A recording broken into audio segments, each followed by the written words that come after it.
Position du collectif des mouvements associatifs des jeunes itouriens, Komaji, face aux agitations autour de la gestion de la société minière de Kilomoto par l'actuel DG, M. Pistis Bonongo. Depuis un certain temps, le collectif des mouvements associatifs des jeunes itouriens, Komaji, suit avec attention les polémiques concernant la gestion de la Sokimo, orchestrée par le comité syndical de cette société, quelques députés nationaux, et plus récemment par certaines composantes de la société civile, forces vives de notre province. Ces structures semblent mener une campagne de diabolisation visant l'actuel directeur général, M.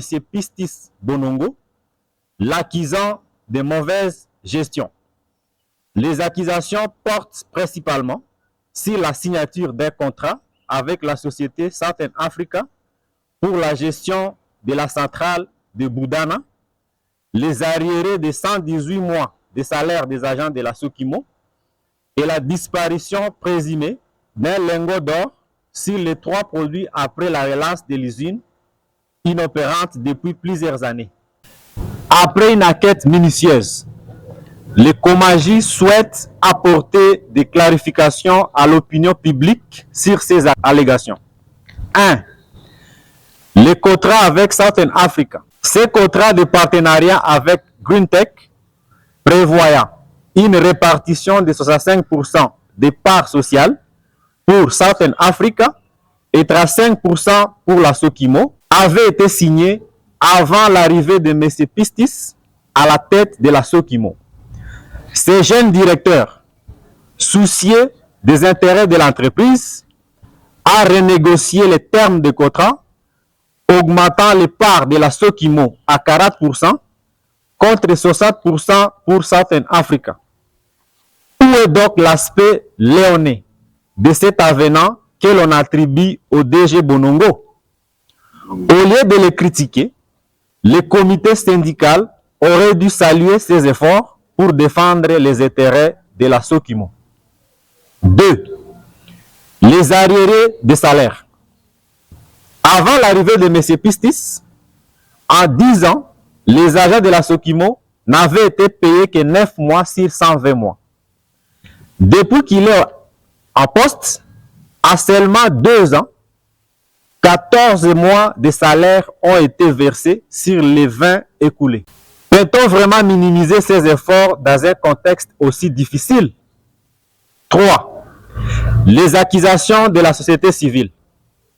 Lorsque la société civile reprend textuellement les propos des syndicalistes, s'est-elle souciée de connaître la version de l'employeur accusé de prendre publiquement fonction? Son rôle est de rechercher la vérité pour éclairer l'opinion publique, non de défendre des mensonges au service d'intérêts politiques de certains opportunistes. Face à ces réalités, le Komaji constate une manipulation orchestrée par des syndicalistes, certains élus et acteurs de la société civile, manipulés par des forces occultes qui cherchent à s'en prendre à la direction de cette entreprise minière, laquelle, sous la conduite de ces jeunes leaders, se bat pour sa relâche. Le Komaji rappelle aux élus nationaux que la population de la ville de Bunia et de la province de l'Ituri, dans son ensemble, ne pardonnera en aucun acteur qui entraverait la dynamique amorcée par le DG Pistis Bonongo.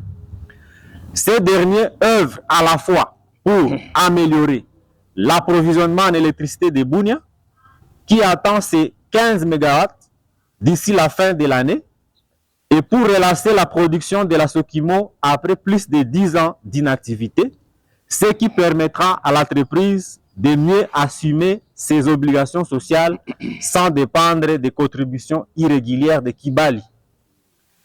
Le Komaji invite le travail de la Sokimo à se désolidariser de ces comités syndicaux qui semblent prioriser des intérêts personnels au détriment des employés et de toute la population de Bunia. Cette dernière aspire à une électricité stable, condition essentielle pour le développement.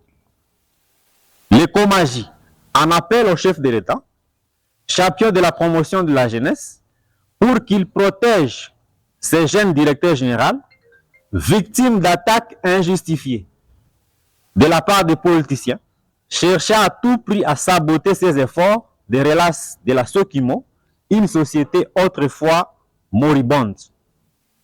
Le Komaji promet de barrer la route à toute tentative de manipulation et appelle la jeunesse à se mobiliser pour contrer ces manœuvres visant à ternir les efforts de la relâche de la Sokimo, un espoir majeur pour la création d'emplois stables pour la jeunesse de l'Ituri et particulièrement de Bunia, où le chômage contribue à l'insécurité. Komaji promet, en tant que défenseur des intérêts de la jeunesse, un accompagnement sans faille à M.